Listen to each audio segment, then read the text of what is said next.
Alright, so here they are side by side. The first thing that I want to say is this video was requested by a subscriber. I dove into the comments to try to find your name, and I couldn't find it. So I apologize. I was really hoping to say, so-and-so, our subscriber requested this video, and I can't find it. You know who you are. This video is for you. I know you also requested that the Tay tools get involved in this review. Unfortunately, I couldn't find somebody that had it used, and when I was looking to buy it new, it wasn't going to get here in time. Because these two I borrowed from a friend, and they're his users. I couldn't imagine not having a marking gauge. Because I use it so often, I want to try to get these back to him as soon as possible, and I didn't want to wait for the shipping of the Tay tools. The Tay tools is exactly like the Tite-Mark. Same design, same features, it's the same.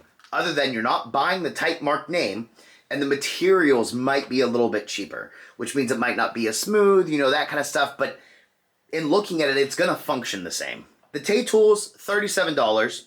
Tite-Mark, $130. On that note, I feel like that's extreme for a marking gauge. I had one of these before. I said I borrowed this one, but I actually had a Tite-Mark. It came in a lot of tools when I was tool flipping, and I kept it for a while. I just kept looking at it in my toolbox saying, that's a $130 marking gauge. And it wasn't one of those things where it felt good. It wasn't like, I have a $130 marking gauge. You know what I mean? Like people do with Lee Nielsen, like, oh, I bought a Lee Nielsen, and no, it didn't make me feel good. It made me look at it and say, I would rather have that money in my pocket. Or I would rather have that money and it go towards a different tool. Yes, I use a marking gauge a lot, but it's a simple tool. It's just going to make lines in the wood.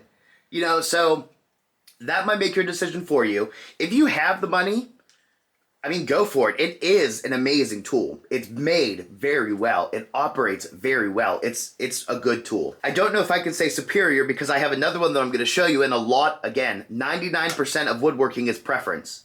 So depending on how this adjusts, that could be your preference also. So now we got that out of the way. The Veritas is $43.50. Again, the Tite-Mark is $130. Tay tools is $37. When it comes to the faces of these two, now let me say, because if you paid attention to the thumbnail, you're going to see that I'm going to throw another marking gauge into the fold here. But these two, I would say, are on the same page. They're on the same level, I guess. So that's why I wanted to focus on these two first, and then bring in the other one later. Soon. So, face-wise, the Veritas actually has more of a reference area than the Tite-Mark does. So the Tite-Mark comes in at 1 3/8. The Veritas comes in at 1 3/4. And I kind of like that this is rounded. I'm not going to say that it affects functionality at all. This one's just more square. So those are just, I guess, aesthetics and what you like better. Let's look at the Tite-Mark first. So what you do for this, you adjust these two, or loosen these two. You can slide the rod where you want it. Tighten the back one down. From there, what you do is you spin this, and it micro adjusts it, which means it moves the head forward or backwards, so you can sneak up on the fit that you want. So what you do is you take it and you twist it. Pay attention right here.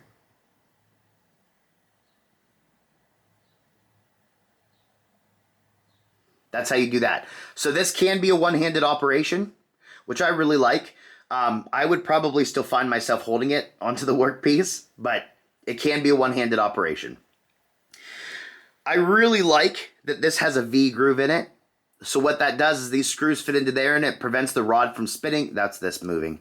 It prevents the rod and stuff from spinning, so I really like that feature. The other thing is it recesses into the head pretty far because Tite-Mark sells a couple different heads that you can get for this for dual marking lines, string inlays, that kind of stuff. So they sell the different heads.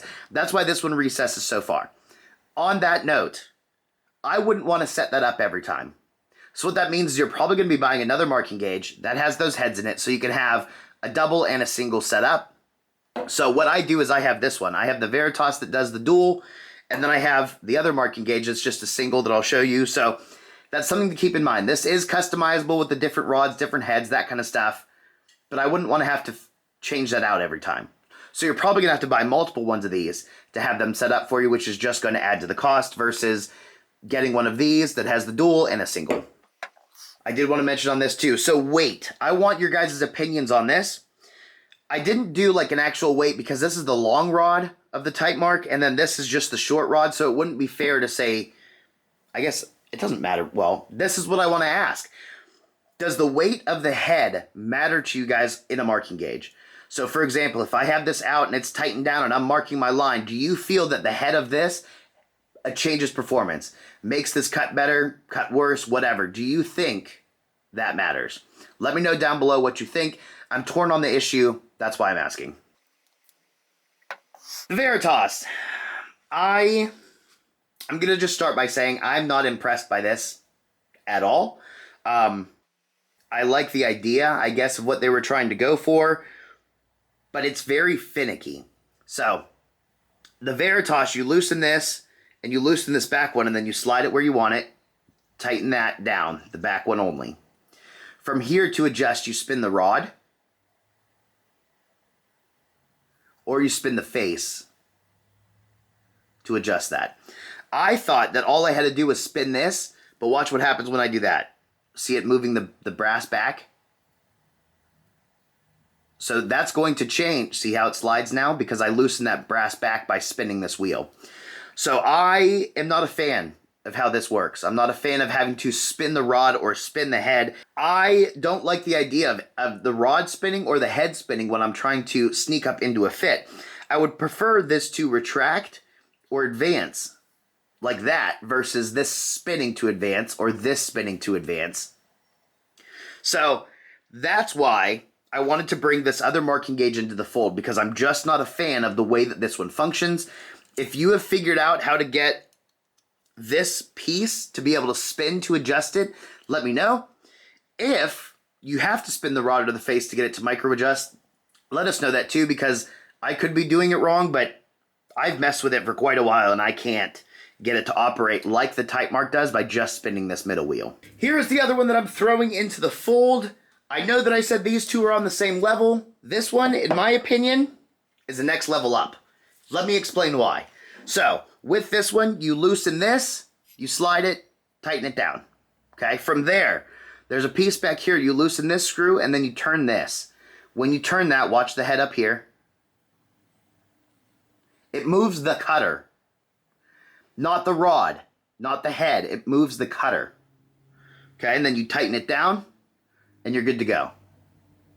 Now, if you want to leave it set up there but recess it, it still can. That was one thing that I wanted to check to make sure that they accounted for. Let me show this fully advanced. Tighten that down. Fully recesses into the body. So this right here, let me explain why I think that this is the next level up. Because you're adjusting the cutter. You're not adjusting the head. You're not moving the rod. You're not doing anything like that. So in my opinion, it's going to be more accurate because this reference stays. The only thing you're changing is the cutter.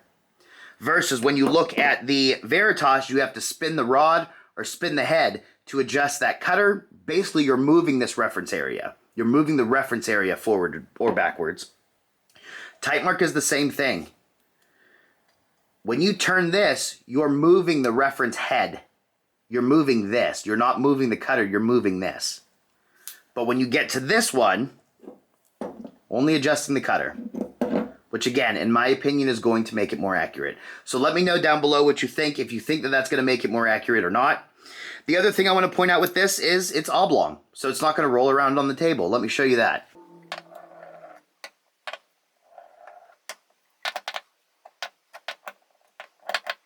So, the diameter of this is 1 7/8. You have ½ an inch from here and 1 inch from here. About. It's not spot on.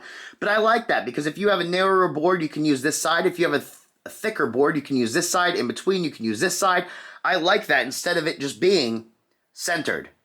So if you have a narrower board, too bad. You got to raise it up somehow. Same with this one. If you have a narrower board, you got to raise it up somehow. This gives you the option of flipping this around to the side that you need depending on the board you're working with, so you don't have to raise it up higher to be able to mark your lines. This is for those of you that just like to skip to the outro and get an answer. If you want my opinion, my preference out of these 3 marking gauges, it is going to be this one right here.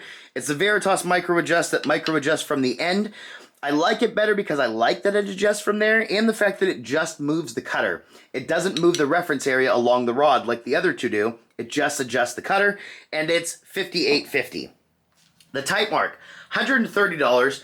Don't get me wrong, it's a great tool. I mean, it's built very well. You can use it as a one-handed operation by just turning this wheel. It moves the reference area along the rod. It's got the it's made well. But the $130 kills it for me. I don't want to spend that much on a marking gauge. I'd rather put that money towards another plane or lumber or something like that. This Veritas comes in at $43.50, and I can't say that I recommend it at all. It's just finicky.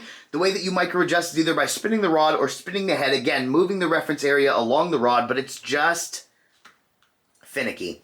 I don't know any other way to word it. The other thing that I like about this one is that it's oblong, so you can, if you need more of a reference area, flip it here, less, you can flip it here. These other two are just dead center in there. This is my opinion. I am a firm believer, and we are all allowed our own, so if you have a different opinion, or there's one you like more than the other, or there's a stat, or you have a question, or anything like that, if you picked one over the other because of something specific, let people know. Most of the time they watch these reviews to get an answer and help make a decision. So, give them your opinion as well so they can have a well-rounded decision when they go and purchase one of these. Let us know all of that information down below. I hope you guys enjoyed, and have a good day.